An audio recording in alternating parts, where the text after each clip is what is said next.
We're getting the trailer ready for our trip to Newfoundland this year. So we'll be gone just over a month, maybe a month and a half. Some have wondered how such a small trailer manages to last so long.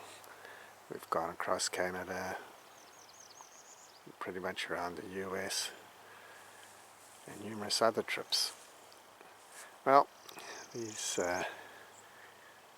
kind of cheap trailers aren't made too strong. They're really just made for the weekend warrior, and therefore if you buy one and you're thinking about going for any extended trips as opposed to a couple of weekends in the summer, you do need to do some additional work on them. Especially if you're going to be boondocking, you probably need to upgrade from one battery to 2 batteries, and probably you should go with lithium batteries, which does cause some problems on its own. We'll talk a bit further about that. And probably should go with 2 propane tanks as well. For the lithium batteries, we had to get a new converter to handle the power so that it would put out the right 14.5, 14.7 volts to charge the lithium batteries. That cost a couple of $100, but it's certainly worthwhile to have the thing running properly and charging properly. We actually left the old converter inside the trailer, just not connected. And what you probably need to install as well is a battery monitor that works from a shunt, because the battery monitor that comes with the trailer is meant for just normal batteries, deep cycle batteries, and it doesn't give the full picture. So here you can see this one tells you that we've got 165 amp hours, the power is going down, but we're at 83%, and we're at 13.3 volts. So when we charge, the little arrows start to go up. This is a Red Energy one, and it works pretty good, but it's not Bluetooth. You've got to lead a cable from the batteries, install a shunt and that sort of thing. Not a very good shot, I'm afraid, but here's the shunt. It's attached to the frame and takes the powers from the battery and takes it through the shunt. It's actually the negative that you use, and it's got to run around along the frame of the trailer. Yeah, something else that we did, which I highly recommend. When you've got these single axle trailers, if that axle breaks, you'll see there's nothing between it and the frame of the trailer pretty much.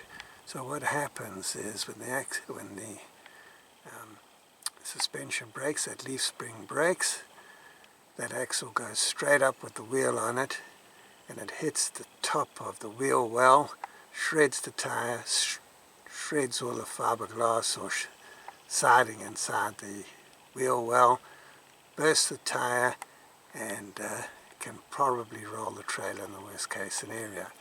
That's kind of scary, and really they shouldn't just make single axle trailers without some sort of backup in case that spring breaks.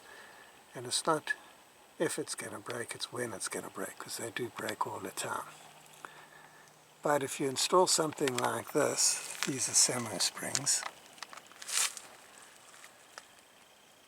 you'll see it goes up and rests on the frame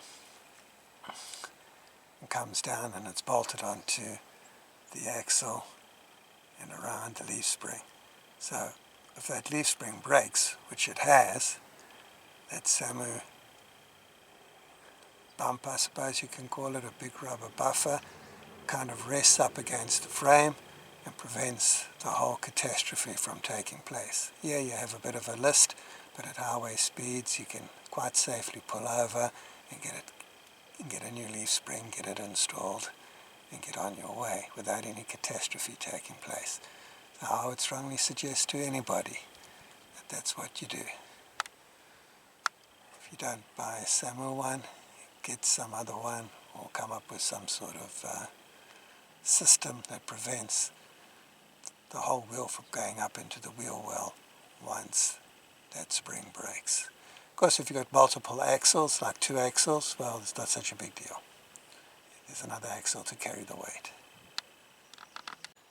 It's fairly hard to see, but if you look closely, you'll see that the frame has got an additional metal bar attached to it. So this is supporting the frame. So we've had the frame supported, and it forms an H underneath the trailer and makes the frame more rigid. It gives it more support. You'll see here in the front, for the tongue of the trailer, you'll see the frame. And then if I move down slowly, you'll see there's another metal bar that got welded onto the tongue of the frame. And that metal bar gives support to the tongue and prevents the tongue from bending up. You can see some of the reinforcing over there as well. That's angle iron. So the frame has been reinforced to just give it a bit more strength and rigidity for towing. Especially on some of these roads you have to go on. Terrible. To help with any burn docking, we have a Renogy 40 amp DC to DC charger, but I've limited it down to 20 amps, and it's connected through to batteries, and there's 1,000 YouTube videos you could watch about that. But essentially what it does is that this one will now, because it's limited to 20 amps, will produce 20 amps to charge the batteries while we're driving. We haven't used it much, but we'll see how it goes on this trip. So there you have it. Those are, I wouldn't say structural, but some of the enhancements to the trailer. We've also done adjustments on the inside. We removed the air conditioner to give us, free up some more weight, I suppose, give us more payload capacity. Replaced that with a max fan. Took out the dinette, which was just in everybody's way, and made that more into a little couch so we could sit on it and watch TV. And doubles if we have a guest, can sleep on that as well. So there's a bunch of other small things which we've done. Enhanced the electrical sockets, put in some more 12-volt sockets and connections and things. And all these small things help as you go on a long trip. But the main thing is to keep the integrity of the trailer good, to have good tires, good springs, and keep checking that frame and making sure that it's reinforced where it needs to be, and not to overload it, and to keep within the specs. We found by doing that we haven't had any major issues.